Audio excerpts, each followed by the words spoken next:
sommes des aigles et nous voulons voler haut maintenant et ne plus rester dans les bassesses. Oh, ce temps ne nous permet pas de dire j'ai vu. Ce temps ne nous permet pas de dire j'ai entendu.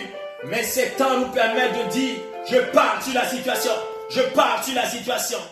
Et Dieu savait avant toute chose que le coronavirus, oui, allait venir.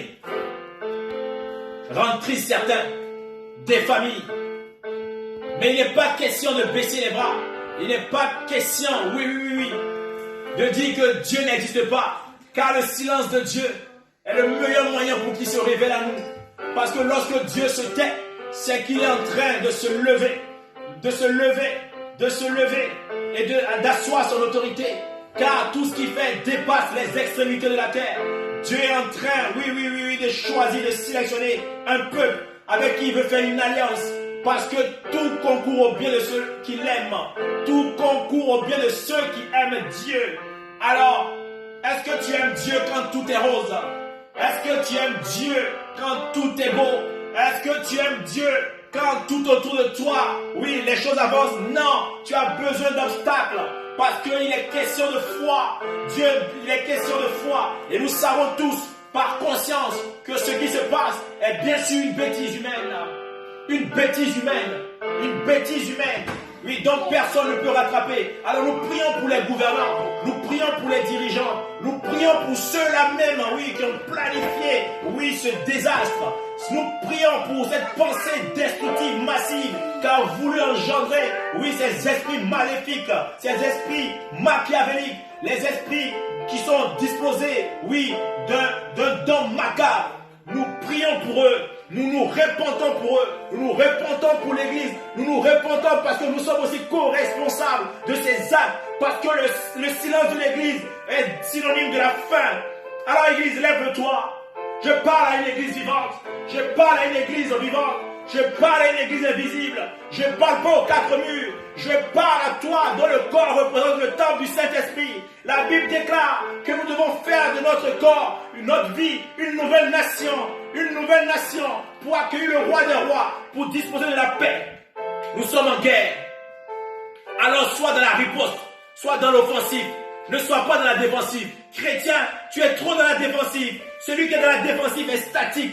Celui qui est dans la défensive a peur. Et nous savons que la peur et l'incrédulité est l'ennemi de la foi. Tout est une opportunité pour nous. Tout est une sortie de crise pour nous. Oh, Dieu a besoin d'éprouver son Église. Dieu a besoin d'éprouver des fils. Il n'est plus question de quémander. Il n'est plus question de quémander. Il est plutôt question de rechercher la face de Dieu, l'intimité, la relation intime avec Dieu, pour pouvoir voir les portes qui nous ouvrent. Oh, Rabashakata Debrocha. Il a besoin des gens, oui, qui sont comme Jean l'apôtre, oui, qui voient les portes et qui voient le Seigneur dans tout son corps incorruptible.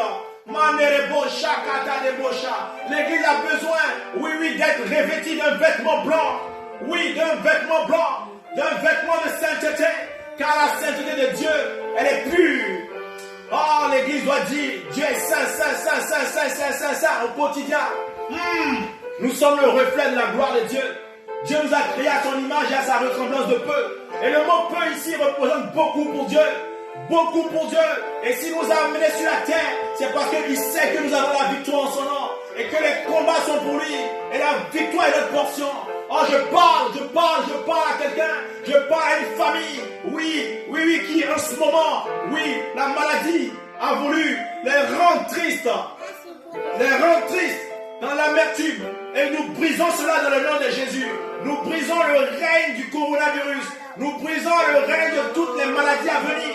Parce qu'il est question de ces choses-là qui sont planifiées, qui arriveront tôt ou tard. Église, sois prête.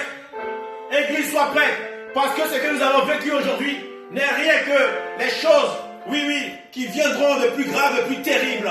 C'est pour cela que la Bible déclare que nous devons rester sous les refuges de Dieu. Car lorsque les montagnes vont vaciller, lorsque la terre va trembler, lorsque, tout va s'arrêter, tu dois simplement dire à l'agneau de Dieu, que tu es prêt.